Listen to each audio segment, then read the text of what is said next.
من قال رضيت بالله ربا وبالإسلام دينا وبمحمد صلى الله عليه وسلم رسولا دخل الجنة. رب اشرح لي صدري ويسر لي أمري واحلل عقدة من لساني يفقهوا قولي. اللهم صل على محمد وعلى آل محمد كما صليت على إبراهيم وعلى آل إبراهيم إنك حميد مجيد. اللهم بارك على محمد وعلى آل محمد كما باركت على إبراهيم وعلى آل إبراهيم إنك حميد مجيد.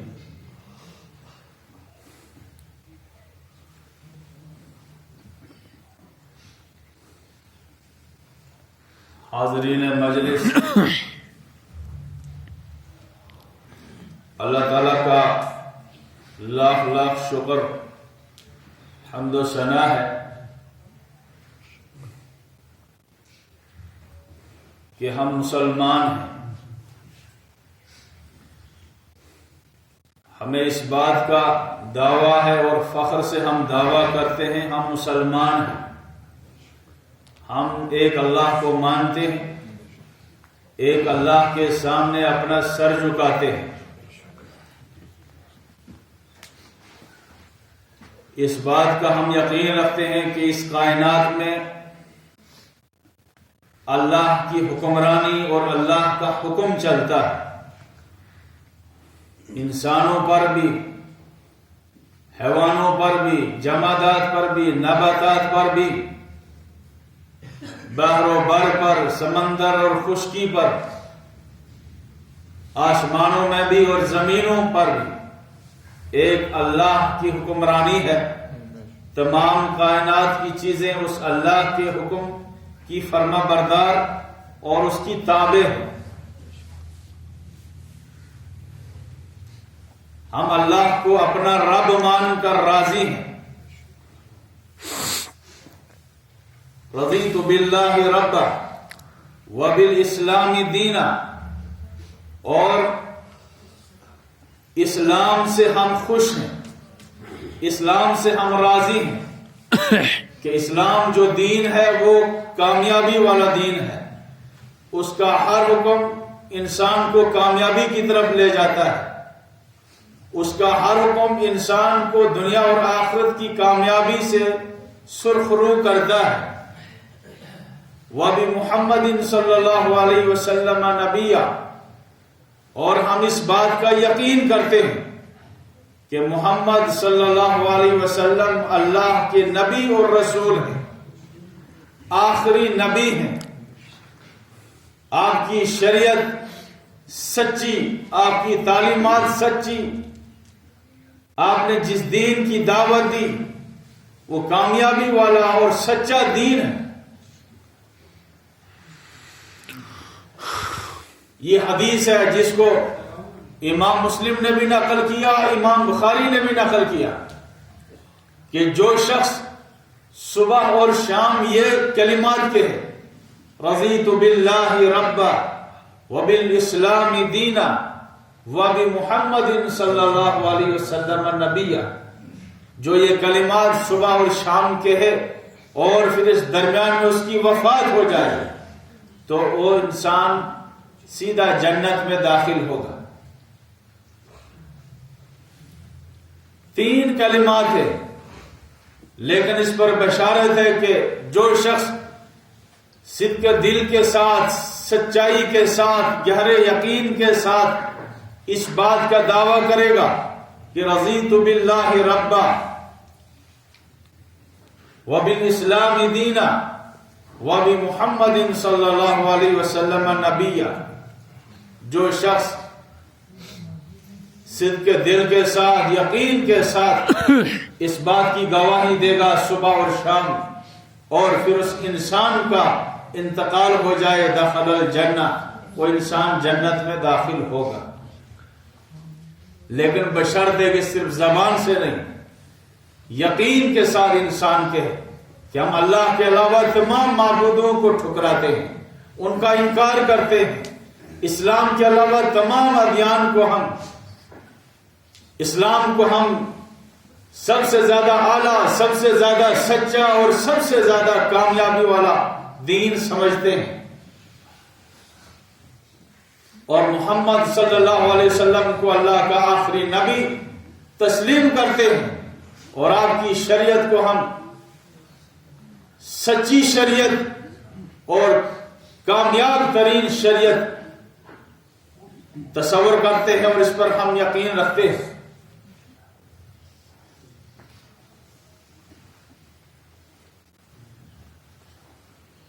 یہ ہم سے اور آپ سے، ہر مسلمان سے یہ مطالبہ ہے کہ وہ سچے دل سے اس بات کا اقرار کرے، رضیت باللہ ربا وبالاسلام دینا وبمحمد صلی اللہ علیہ وسلم نبیا۔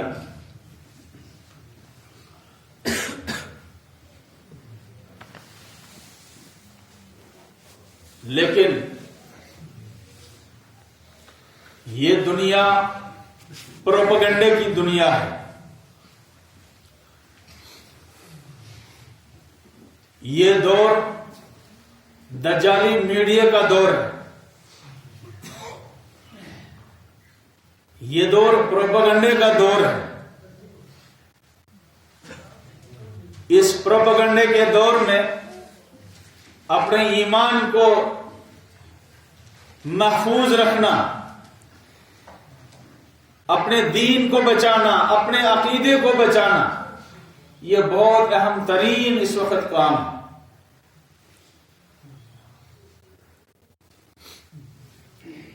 اسلام کے خلاف پروپیگنڈا،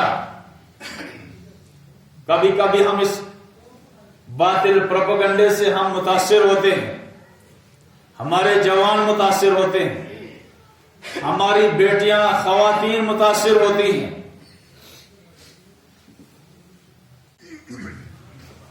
اور متاثر ہو کر کبھی کبھی ہم سوچنے پر مجبور ہوتے ہیں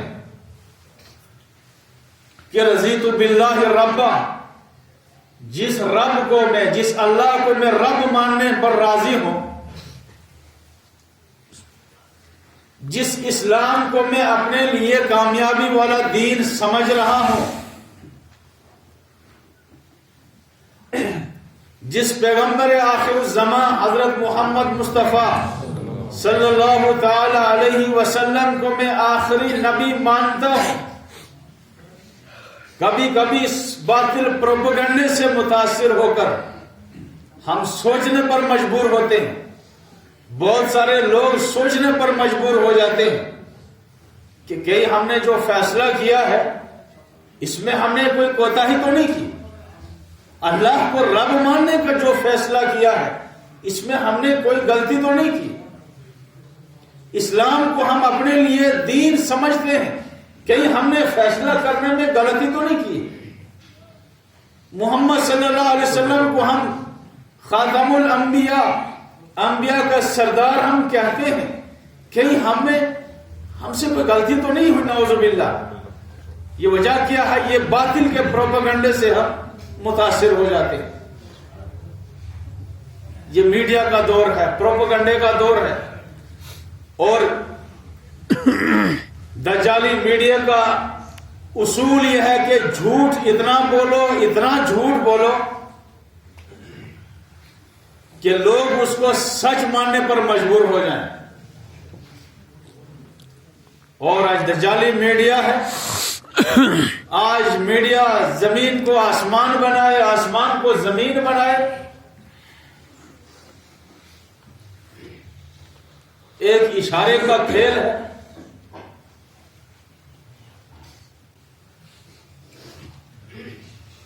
میں نے ایک واقعہ سنایا تھا کہ پروپیگنڈا کیا ہوتا ہے، پروپیگنڈے سے انسان کیسے متاثر ہوتا ہے۔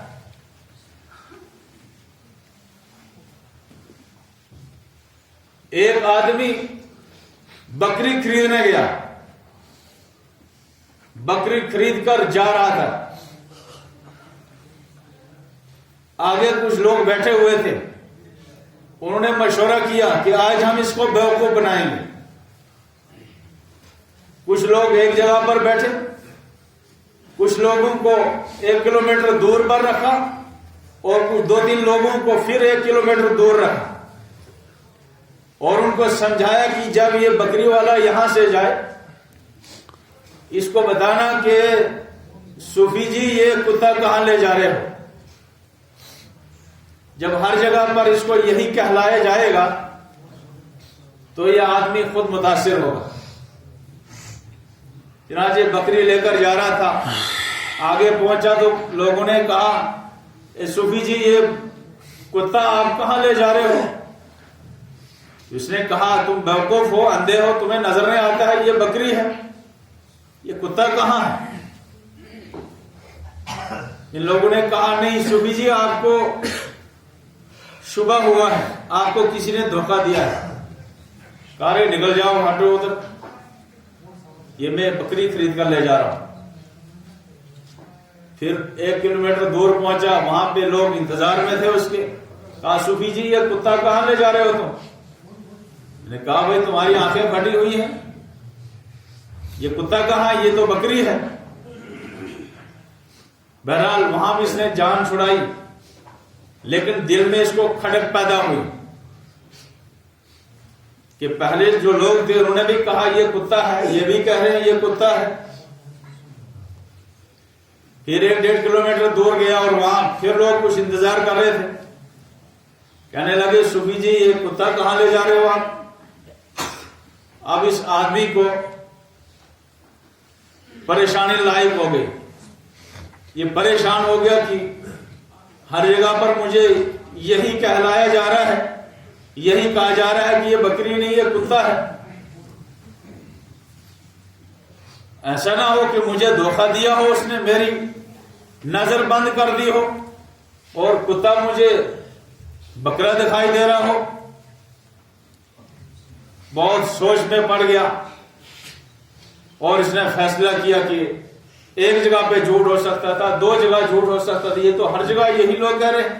ایسا نہ ہو کہ میرے فیصلے میں غلطی ہو، مجھے اس نے بدھو بنایا ہو، کتے کے بکری کے بجائے اس نے کتا مجھے بیچا ہو.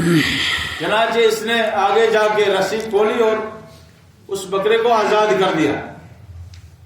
کہا کہ دراصل یہ کتا ہی ہے لیکن مجھے یہ شبہ ہوا ہے. اب وہ جو گنڈے جنہوں نے پہلے سے یہ پلان بنا رکھا تھا، جب اس نے بکرے کو آزاد کر دیا تو انہوں نے بکرے کو لیا اور اپنا انہوں نے مقصد پورا کر لیا. گویا کہ پروپیگنڈا ایک ایسی چیز ہے جو انسان کو بیوقوف بناتا ہے. بڑے سے بڑے عقل مند انسان کو بھی بیوقوف بنانے میں منٹ نہیں لگاتا ہے. یہی دجالی دور ہے، یہی پروپیگنڈے کا دور ہے. اور دشمنان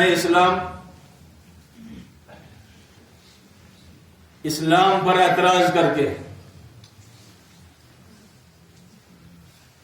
قربانی پر اعتراض کر کے، طلاق پر اعتراض کر کے، نکاح پر اعتراض کر کے، تعدد ازدواج پر اعتراض کر کے اور پردے پر اعتراض کر کے، دراصل پروپیگنڈے سے ہمیں متاثر کرنا چاہتے ہیں تاکہ یہ دین کو چھوڑ دیں، تاکہ اسلام کے متعلق ان کے دلوں میں شکوک و شبہات پیدا ہوں.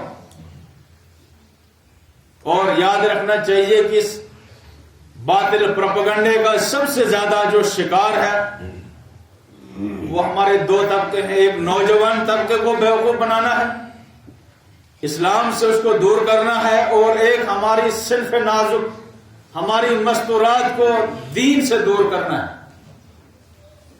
طلاق پر اعتراض کر کے، نکاح پر اعتراض کر کے، پردے پر اعتراض کر کے دراصل ہمارے جوانوں اور ہماری مستورات کے دلوں میں شکوک و شبہات پیدا کرنا ہے تاکہ یہ دین سے دور ہو جائے. اور ہم اس باطل پروپیگنڈے سے متاثر ہو گئے. اس باطل پروپیگنڈے کا اثر ہی ہے جو آج ہم اپنے گھروں میں دیکھ رہے ہیں. ہماری مستورات پر اسی باطل پروپیگنڈے کا اثر ہے.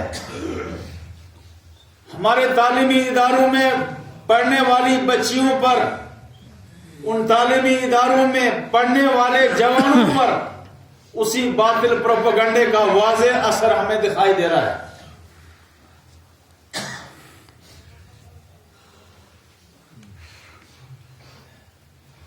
اور ان دو طبقوں کو متاثر کرنا کیوں ضروری ہے؟ باطل کیوں اس کو ضروری سمجھتا ہے؟ جوانوں کو دین سے دور کرنا، خواتین کو دین سے دور کرنا انہوں نے اپنا مقصد اس لیے بنایا ہے کہ ہر تاریخ کے ہر انقلاب کے پیچھے ان دو طبقوں کا ہاتھ رہا ہے. مستورات کا ہاتھ رہا ہے، جوانوں کا ہاتھ رہا ہے.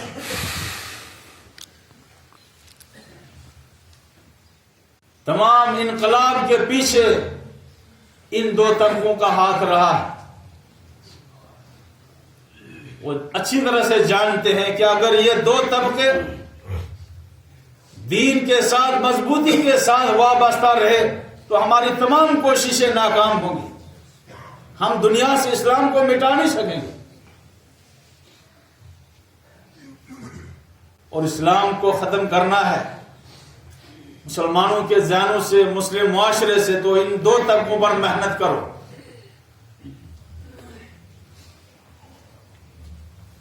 اور ہم متاثر ہو رہے ہیں.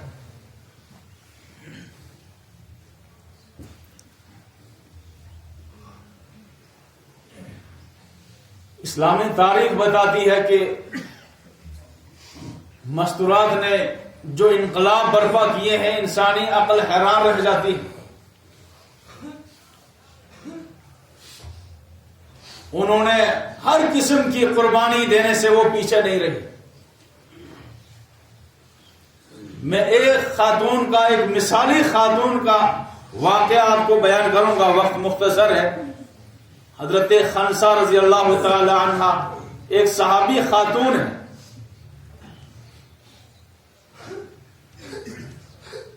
ایک غزوہ ہوا تاریخ اسلام میں جس کو قادسیہ کے نام سے جانا جاتا ہے. اس لشکر میں حضرت خنسہ بنفس نفیس شریک تھی. شام کو جس خیمے میں یہ بیٹھی ہوئی تھی، یہ اور ان کے 4 جوان بیٹے، شام کو یہ اپنے 4 جوان بیٹوں کو سمجھا رہی ہیں، بیٹا کل دشمنان اسلام کے ساتھ تمہارا مقابلہ ہونے والا ہے، اور آپ کو پتا ہے کہ میں نے آپ کے والد سے کبھی خیانت نہیں کی ہے، اور آپ کے والد نے بھی کبھی میرے ساتھ خیانت نہیں کی ہے. لہذا جب دشمن کے ساتھ انسان جب بھیڑتا ہے، یا تو وہ غازی بن کر واپس آتا ہے یا وہ شہادت کی موت اس دنیا سے چلا جاتا ہے. اور غازی کا مقام کیا ہے اور شہید کا مقام کیا ہے یہ بھی تم جانتے ہو. اور یہ میرے 4 بیٹوں، میں نے اسی موقع کے لیے تمہیں پیدا کیا ہے، اسی موقع کے لیے میں نے تمہیں جنا ہے. کل جب دشمن کے ساتھ تمہارا مقابلہ ہو کبھی پیٹھ پھیر کر واپس نہیں آنا.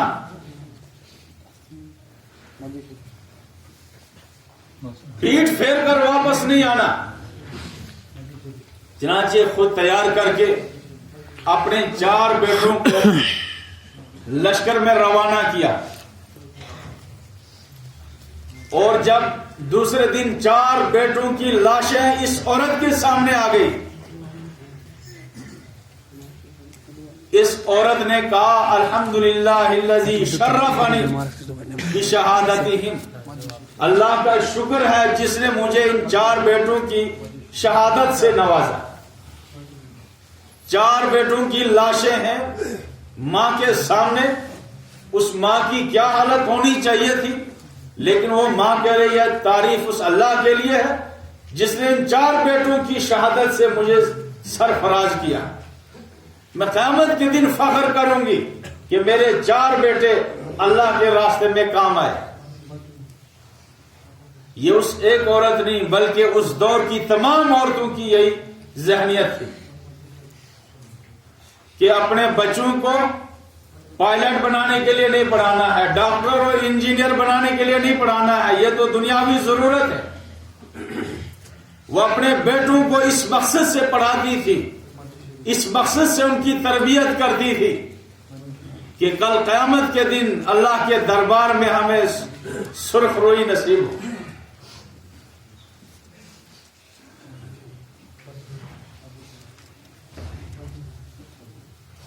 اس وقت جو پروپیگنڈا کیا جا رہا ہے آپ سب جانتے ہیں۔ حجاب کا مسئلہ پورے ملک میں بلکہ پوری دنیا کے میڈیا پر چھایا ہوا ہے۔ کرناٹک کی ایک کالج سے حجاب کا مسئلہ اٹھا اور وہ پھیلتے پھیلتے پورے ملک میں اور پوری دنیا میں پھیلا۔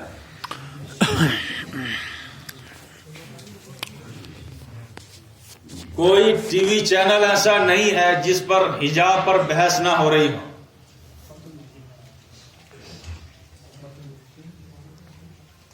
دشمنان اسلام اور خود ہمارے کچھ نام نہاد مسلمان اس پروپیگنڈے سے متاثر ہو کر حجاب کی، پردے کی مخالفت کر رہے ہیں۔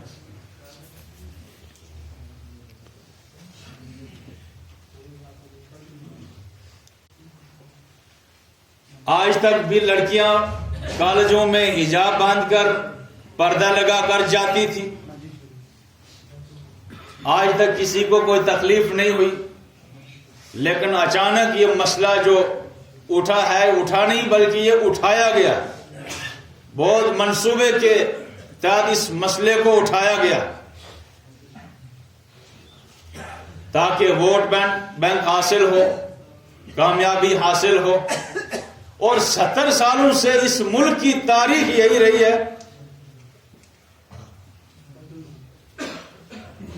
ایک پارٹی ہمیں ہماری حفاظت کا نعرہ لگاتی ہے، تحفظ کا نعرہ لگا کر ہم سے ووٹ لے کر کامیاب ہوتی ہے، اور دوسری فرقہ پرست پارٹیاں ہمیں فسادات میں جھونک کر، نفرت کا بیج ڈال کر ہم سے ووٹ حاصل کرتی ہے اور اقتدار کی کرسی پر بیٹھتی۔ 70 سال سے ہم اس ملک کی سیاست کو سمجھ نہیں سکے۔ 70 سال سے اس ملک کے مسلمان کو بیوقوف بنایا گیا۔